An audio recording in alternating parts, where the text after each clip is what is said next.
Sanaa nous ouvre ses portes. Vaste, solide, bâtie en force et tranquillité, nous la découvrons fidèle à la description qu'en avait fait Joseph Kessel dans son œuvre Fortune carrée. Depuis le passage de l'écrivain dans les années 1930, les Yéménites, eux, ont quelque peu changé.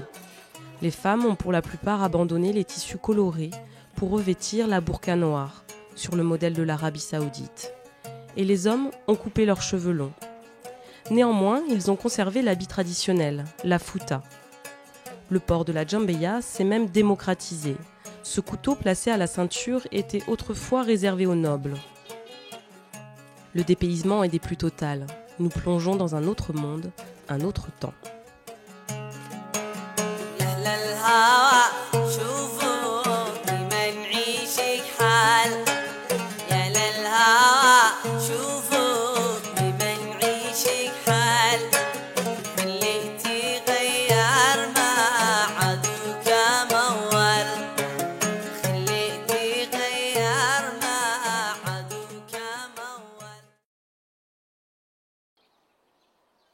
Le soleil n'a pas encore pointé son nez au-dessus de la montagne qui entoure Sanaa, et pourtant dans les rues, les Yéménites s'agitent déjà au rythme des bouilloires de thé qui sifflent depuis la fin de la prière. Au fourneau à pain, les hommes ne chôment pas non plus, il faut servir les petits déjeuners des marchands du souk et des nombreux passants qui partent travailler. Pain, thé et foule, sortes de haricots, sont pour ainsi dire la base de l'alimentation au Yémen. Les propositions sont nombreuses pour partager ce premier repas de la journée, mais pour le petit déjeuner, ces énormes beignets nous paraissent quelque peu plus tentants. D'étal en échoppe, les couleurs, les odeurs nous entraînent dans un véritable voyage des saveurs.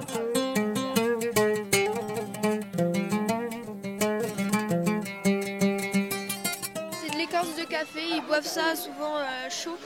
Ils boivent ça comme tisane. Ouais. Awa. Awa. Voilà, c'est ça. Ils font ça sous forme d'infusion. Ça remplace un peu le thé, en fait.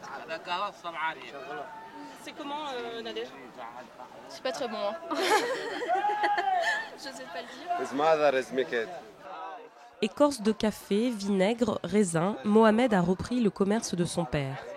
Dans cette ancienne étable transformée en échoppe, il travaille tous les jours. De 9h du matin jusqu'à 10h le soir, Mohamed attend le client qui n'achètera peut-être qu'une poignée de raisins.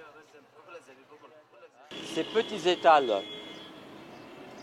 les petites échoppes, enfin toutes ces microcellules économiques correspondent, sont le reflet fidèle d'une économie de pauvreté. Hein. Quand vous avez des revenus ménages qui ne dépassent pas les $100, pour s'approvisionner, les gens achètent par petites quantités au jour le jour.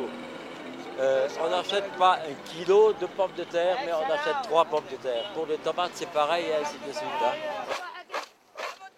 Économie de pauvreté oblige, au souk de Bab el-Narian, chacun doit trouver une combine pour amener un minimum d'argent à la maison.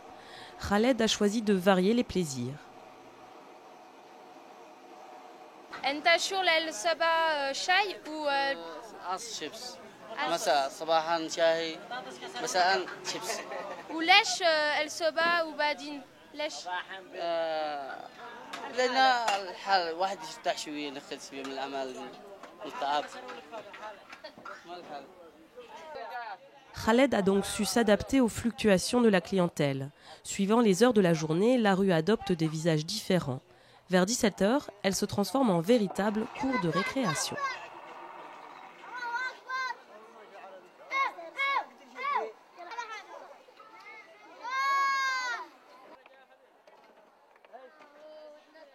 Jeux vidéo, baby-foot sont les principaux divertissements. Mais nous remarquons que les enfants qui traînent au souk de Bab el-Narian ne sont pas tous là pour s'amuser. Ce qui m'a un peu choquée, c'est que j'ai vu des enfants de mon âge qui travaillaient avec des brouettes, qui portaient les courses des gens. Et c'est le cas de Salim en fait, qu'on voit tous les jours un peu dans la rue. Et en fait, lui, ça fait 4 ans il a mon âge et ça fait 4 ans qu'il travaille. Et ils sont plusieurs comme ça. Enfin, ses parents, lui, ils sont morts et il y en a d'autres, c'est parce que leurs parents, ils sont pauvres, ils sont malades ou autres. Et en fait, ils mangent dans la rue, ils dorment dans les épiceries. Enfin, ils vivent leur vie dans le souk, en fait.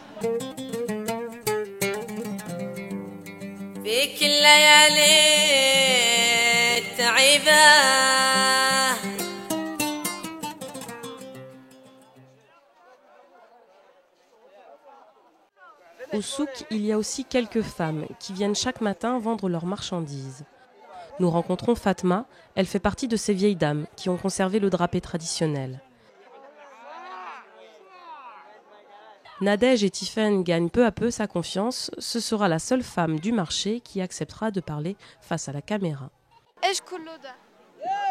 هذا بيعة وهذا سلطة وهذا بصل وهذا نعناع وهذا ضرودة وهذا بقدونس وكل حاجة كله إيه أنت شغلنا ليه ما مش معنا وظيفة ولا معنا شيء هذا المعيشة شغلنا كل يوم كل يوم أنت مبسوطة شغلنا نعم ما حد بيضايقنا ولا حد يقول لنا شو وراك أنت مش مبسوطة شغلنا لا مبسوطة في نعمة. Malgré les dires des hommes qui nous entourent, si elle avait eu le choix, Fatma ne serait probablement pas là. Au Yémen, le commerce est une affaire d'hommes. Mais si la famille ne peut aider les femmes veuves, celles-ci se voient contraintes de travailler pour subvenir à leurs besoins et à ceux de leurs enfants.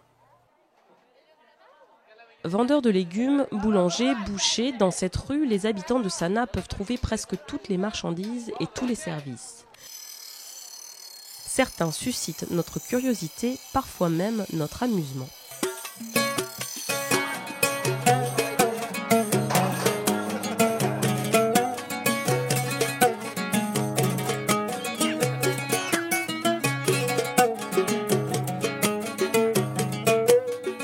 Ici c'est chez le cordonnier, il répare toutes les chaussures. Les petits, les vieux, les jeunes, les femmes.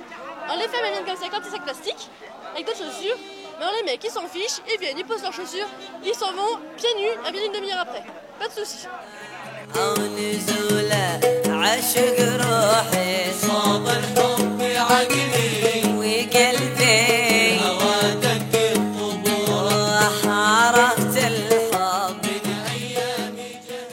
Nombreux sont ceux qui usent leurs chaussures dans cette rue qui relie le vieux Sanaa de la place Tahrir, place principale de la capitale. À longueur de journée, le défilé est incessant dans ce véritable théâtre à ciel ouvert. Vers 19h, à la tombée de la nuit, un à un, les projecteurs s'allument.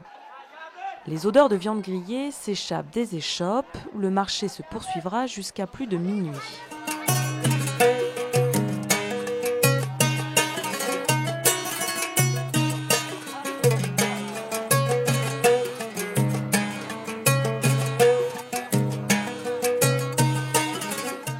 Les vendeurs de khat seront parmi les derniers à veiller pour satisfaire les retardataires qui ne se sont pas procurés plus tôt leur sachet de feuilles.